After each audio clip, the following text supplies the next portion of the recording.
Hello, and welcome to Beside Geek. I'm Stork, but I wish I was Paul Rudd. On today's show, I'll be talking about Disney Plus's release schedule. It was recently announced. I'll be reviewing Titans #1 from DC, and I've got a listener letter from a goddess who's bad at housekeeping. All right, first up, nerd news. We have Disney Plus's release schedule. This was announced, I believe, 2 days ago, so it's a little old. I was trying to get this recorded earlier, but it just didn't happen. And first up, this is going to be dated, of course. Ant-Man and the Wasp: Quantumania comes out May 17th. That was, as of this recording, yesterday. I haven't seen it yet. It's something that I'm sure we'll talk about on our movie episode, patreon.com/besotedgeek. Looking forward to every Ant-Man movie. I go in with little to no expectations, and I come out happy. They always make me smile. I don't know, they're fun. And I expect this one to be no different. I'm pretty down on Marvel movies at this point. The comic book movie bubble has burst a little bit. I need something fresh and new. It's starting to feel stale. Phase 4, and I guess this is the start of Phase 5 with Ant-Man. Phase 4 did not do it for me. I think coming off Infinity War saga, that felt like such a closure that I was kind of done. And maybe I didn't even know it. But yeah, everything that came out after that has been kind of a dud. The TV shows have been a little bit better, in my opinion. And we'll get to those. But that's coming out 2 days ago, by the time this gets released, probably. Next, May 31st, all the Indiana Jones stuff. So the 4 movies and the one that has me a little bit impressed, or I don't know, curious, Young Indiana Jones. I haven't seen this since it was on TV. I bet it doesn't age well, but I'm still kind of wanting to check it out. Big Indiana Jones fan. I did watch it as a kid, and even then I thought it was kind of weak, especially like they broke it up into like 8 or 10-year-old Indiana Jones, and then the Sean Patrick Flannery ones. So like, I don't know, he's like a late teenager, early 20s or something. I liked those ones way better than the kids. I think they actually did more of those because people probably complained about the kid. I was a shit kid nearly, and I didn't like the shit kid ones. So yeah, but the Sean Patrick Flannery ones, I remember being a little bit better, or maybe a lot better, but still not great. So but like I said, I'll probably check it out and see if it's as mediocre as I remember it. But that's the one that I haven't seen in so long. All the other movies, yeah, I mean, I own them all. So I'll probably check out Young Indy and maybe talk about it on here if I actually binge it or something. Next up, Secret Invasion, a Marvel TV show. It comes out June 21st. This is the one that actually piques my interest. It looks good. It's got a lot of good actors and it's surprising. It's not going to be like the comics, so don't go into it thinking like it will be, but it looks good. So that's the Marvel thing I'm most excited about, even more so than the movies. Although Guardians 3 I haven't seen yet. I kind of want to see that. Not enough to go to see it in the theater, mind you, but that's the one that probably rivals Secret Invasion for me right now. Then we have Ahsoka. This is to be determined, but August. And I think this looks good. We've talked about it on the last movie episode, I think. I'm excited for this one. I'm not Mr. Star Wars, as you know, but, or maybe you don't know. Hi, I'm not Mr. Star Wars. I'm more Mr. Star Trek. But I think it looks good. I like the character. I've watched enough of the Clone Wars stuff to get the character and like her. And I'm intrigued by her. And I think Rosario Dawson's awesome. It looks good. I don't know any of the side characters really that other people do because they're in cartoons and stuff that I haven't watched and probably won't. But if it can still just tell a good story, then I'm there for it. And I'm kind of missing Jedi in the TV shows. I know we got Obi-Wan, and that was something. I don't think it was that great. Some good moments for sure, but I don't know. Little Leia kind of ticked me off. But I don't know. This looks good. And then we have Loki season 2, October 6th. I gotta tell you, I'm not a big fan of Loki season 1. So I like Tom Hiddleston. I like the character. The show didn't really do it for me. Too out there, maybe. Too bizarre. And this is somebody who likes Doom Patrol. So I don't know. It's just, I just didn't like it. It's one of the lower shows for me. Speaking of lower shows, the next couple. Whew, I don't know what they're thinking. Echo, November 29th. The villain from Hawkeye TV show. I'd much rather have Hawkeye season 2. I loved Kate Bishop in that show. Was it Haley Steinfeld? Do we need a show about the villain in it? I don't know. Sometimes they take chances on stuff and hit home runs. Guardians being a good example. But this one I'm very blah about. And even more so the next one, Ironheart. This fall. Don't care. I didn't love her in Black Panther. I don't really love legacy characters. I get it. I think it makes sense actually what they're doing, because you can't have Iron Man anymore, and they have that character from the comic. I know she's from the comics and stuff. I'd rather see new characters, I guess, or the ones that are still around. I don't know. I'm not a big legacy character guy, I guess. I kind of like the OGs. Well, not the OGs, but my OGs, the ones I read or grew up with. I'm a Barry Allen Flash, but I'm not a Wally West Flash, and that's a good thing, because coming up, I'll touch on that in a minute. The Marvel shows, Secret Invasion looks really, really, really good. The other 3, lesser degrees. Loki, I'll watch. I'll watch them all probably, let's be honest. Loki, I'm okay. It wasn't horrible, like Winter Soldier, Falcon levels, but I just don't care. And I really don't care about Echo or Ironheart. So one more that kind of, I think I sort of remember hearing about this a while ago, but then it kind of fell off my radar. But X-Men 97 coming out in fall. And this is a continuation of the Fox cartoon from 92 to 96, I assume, since this one's set in 97. I'm here for it. I loved that cartoon. And people will say, go back and watch it, Stork. It's awful. And I'll say, I have, and I still like it. I know the animation's wonky. We're getting a lot of the voice actors back. I think the voice actors nailed the voices really well, but I think they need better direction. I don't think the hokiness of the over-the-top, I'm looking at you, Storm. Everybody, like all of them are over the top a little bit. That needs to be reined in. That won't fly unless they're trying to be cheesy, and I hope they don't do that. I hope they take it seriously. But I think the stories still hold up. The stories were really good. They took them right from the comics, and they were some of the best X-Men stories they took pieces from. So I'm excited for that. That's probably my most excited Marvel project, maybe other than Secret Invasion.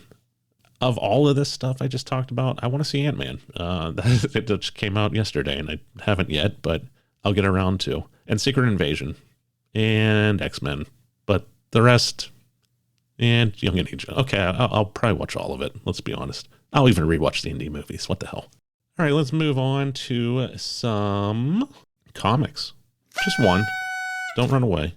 I may do some, like a strictly comic book show at some point. I don't know, but I thought I'd throw in what appears to be the most reviewed, at least, comic, new number 1, I should say, this week.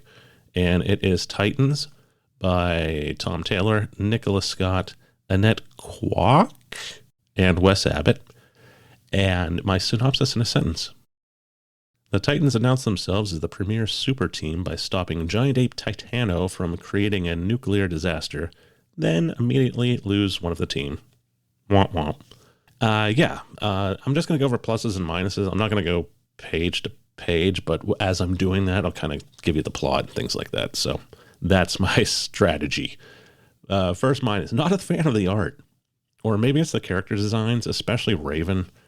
It's not bad art by any stretch. It's good, but it's giving me the vibe of like a the pop artist from the 60s, Roy Lichtenstein, that guy that did the paintings of like a one panel of a comic. And it's just too perfect and static, kind of. It's hard to explain. It's really detailed, but it just doesn't feel like a comic book or something. Maybe it does feel like a piece of art, but I don't know. But getting to the Raven point, that's my girl. That's one of my favorite comic book characters.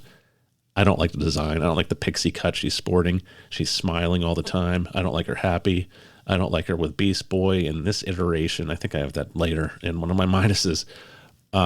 It's just she's pretty off from the Raven I know. Maybe the character has changed because I don't read DC Marvel comics pretty much at all.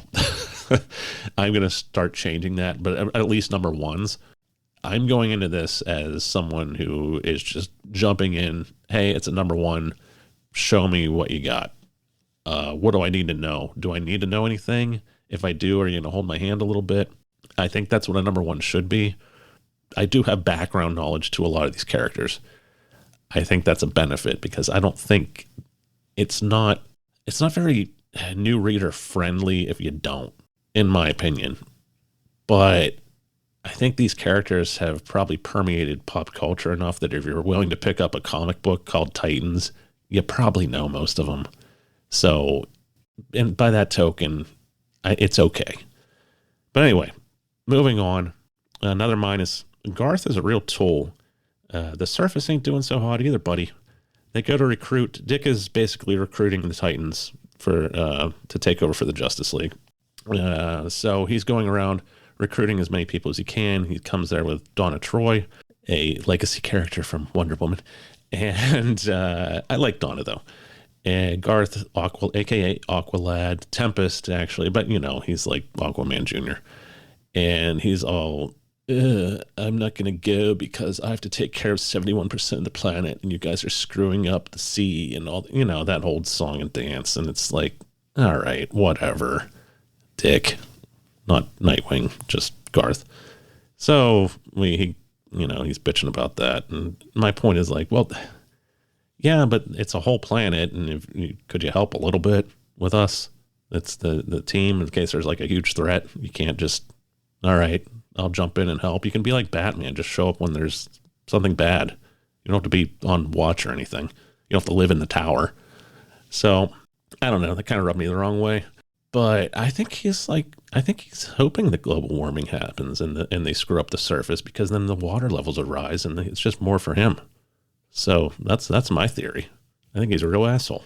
Anyway, moving on. Another minus. We get a catch-up page right here after they fail to recruit Garth. I like this. I like a catch-up page especially for new readers. It's setting the stage of what the book's going to be about, catching you up with things you should know or need to know or things that would make sense. But there's something about it that bugs me enough to give it a minus, and it's probably a big nitpick. I'm sure it is. I know, even I know it is. But in it, I'm going to read it, and you try and figure out where I think that they screwed up. Okay. Robin, Kid Flash, Wonder Girl, the protégés of the world's greatest superheroes. Together with Cyborg, Raven, Beast Boy, and Starfire, the Teen Titans were the most formidable team of young superheroes the world has ever known. But times have changed. The Teen Titans have grown up, breaking out of their mentors' shadows to become the Titans, the premier superhero team in the DCU. When the Dark Crisis crashed to Earth and the Justice League fell, Nightwing led this team to victory against the multiverse's most powerful forces of evil. Since then, the Titans stand ready to protect our planet and lead the charge in the battle for hope, justice, and peace for all. And then blah, blah. DC Comics proudly presents Titans Out of the Shadows is the name of the issue, the chapter title, whatever, and all the creative team, whatever. So not bad. Like, it catches you up with what's happened and what's going on. And I don't care about hope, justice, peace for all. That's not it. The thing that bugs me is when they say the premier superhero team in the DCU, because they're setting the stage that this is like a real world, right? They even say our planet and things like that. And then to throw in DCU, it's like, do they know that they live in the DC Detective Comics universe? it just feels weird to me, and it threw me. It didn't throw me out, but it just bugged me. It rubbed me the wrong way as soon as I read it. I was just like, it's making, you're suspending your disbelief when you're reading these comics, and then it's just like a slap in the face. Oh yeah, it's just that you're reading a DC comic. And I just want to, even the DC Comics probably presents Titans didn't bug me as much as saying that the premier superhero team in the DCU. I know it's a nitpick. I get it, but I think it's dumb to say. But anyway, minus. I'm not here for a Beast Boy Raven romance. At least not this one. It seems pretty forced. We start the issue out with they're in bed together. It's weird. I don't like, he's a gerbil. I don't know what's going on there. And then they have to have this kiss in front of, they're going into Titan's tower, and there's press there, and they just start making out on the steps of the tower before they even get in there. And it's just like, what are you doing? I just don't like Raven's depiction mostly, because that's one of my favorite characters, I guess. And even Beast Boy feels a little off to me. I don't know. Maybe I just grew up with the cartoon so much that it's not that bad from the comics. And I think they've had a relationship in the comics recently. But I like the actually Cami Garcia version better. The young adult stuff that I read before. I think we covered it. Beast Boy Loves Raven. It was just nicer and sweet, and it felt more natural to the characters that I know. I don't know. It seems a little forced or something. It bugged me. A lot of stuff bugged me about this book, and it's probably just nitpicking. There's probably better things to bitch about, like the plot and stuff, but I think the plot's not that bad. I am going to get to some pluses. Don't worry. It's not all doom and gloom. Plus, that's a big monkey line got me. So they're at this grand opening of Titan's Tower, ready to go in press and all that stuff, and then they get called away. So they have to boom tube to a nuclear power plant where Titano, the super ape, is just wreaking havoc. Think King Kong. He's on one of those smokestacky things. I don't know what they're called, but he's like kind of tearing it apart. And first thing Starfire just looks, that's a big monkey. And it made me laugh because, yeah, it is. Even though it's an ape, Starfire, come on, get woke. Plus, pretty cool knockoff Kong versus Godzilla moment. So Dick says to Donna, like, hey, can you and Starfire take care of that monkey? And Beast Boy's like, oh, wait, I want to change in this Tamaranian lizard that I saw. Oh, no, I think Starfire showed him. And so you page turn and you get like, it's a huge lizard. It's pretty much Godzilla, Kong. It's pretty cool. And they're just battling. Even Cyborg flies by and he's like, okay, yeah, that's awesome. And yeah, it is. Then the next thing I've got plus, I like Dick's Frank Drebin everything is fine moment as the workers were running for their lives from a kaiju fight atop the nuclear power plant that's about to go into meltdown. So, yeah, I mean, shit has hit the fan, and these poor workers are running for their lives, and he's just like, "Don't panic, everything's fine, and we're gonna get you out of here. Don't panic." He even calls Raven to calm them down, and she's like, "It's all right. Ignore the battling leviathans and impending nuclear disaster and step through here, please." It's good. It's funny lines. It was fun. Plus, Peacemaker showing up was another decent page turn. The helicopters come in, so you think the army's here. Dick's like, oh, great, this isn't going to make things better. And out walks Peacemaker, all pissed off and jacked, and he's just like, immediately kill that thing, pointing at Titano. And so, yeah, it's a cool moment. I wasn't expecting that. As soon as the helicopters came, I was just like, oh, no, military, they always get in the way and things like that. But yeah, it's Peacemaker. Plus, the team did work well together, and everyone had a little something to do in the battle. I enjoyed that. They're fighting as a team. They are saving lives as a team. Dick is pretty much the field general. Starfire and Dawn are flying around punching the ape as Beast Boy's fighting it. Cyborg is shutting down the nuclear reactor. Raven's rescuing people. So it was like a good team effort, coordinated, and yeah, they work well. It's not forced. It just it flowed naturally. Then I got a minus here. Donna saying Peacemaker is a worse monster than Titano. I'm just like, shut up. She's kind of like a killjoy in this whole issue to me. I like the character, but she's just, I don't know, like she's the woke police or something. It's not great. I really thought Titano would be the worst monster we face today. About Peacemaker. Yeah, he's an annoying jerk and stuff like that, but just the attitude of her, I don't know, it just rubbed me the wrong way throughout the whole book. Every time she said something, it was just, she's so high and mighty or something. I don't know. I didn't like her. I like her in general. I didn't like her in this issue. A plus. The "it's not my country" bit was kind of heavy-handed, but they had a point. Peacemaker says, "Okay, I've got an offer for you. You're going to work for the president, and it wasn't my idea. I'm against it, but you're going to work for your country." And Dawn is like, and this part I did like. She's like, "Well, it's not my country." And Dick's like, "No, we're not. We're not. You know, we work for the world, not for one country," and things like that. And Donna brings up, "It's not my country." Starfire's like, "It's not even my world." Raven's like, "It's not my dimension." So I did like that because it's true. That's that whole thing that people got pissed about Superman when they took away truth, justice, and the American way. Well, he was raised in America, but he's not. He's from another planet, so he's just a good guy working for the world, and I like that better. I don't like this rah USA crap that has been going on, and I think this is a good representation of, like, yeah, some of these characters aren't from here, so why would they work for the government? Yeah, they live here, but whatever. They shouldn't be forced to. So I think that was a good moment.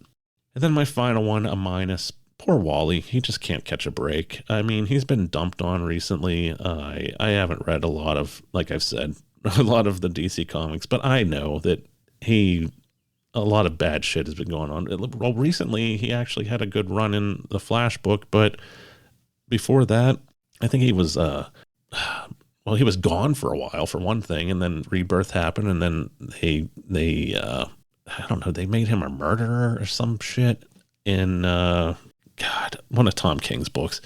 Anyway, it was like he was redeemed recently in the Flash book, and now the book actually opens up with him being shot in the back and running to try and change something before he dies, and then the Titans finally get back to the tower, and they follow the blood trail, and there's Wally, and it's like, no, he's dead. They flat out say he's dead.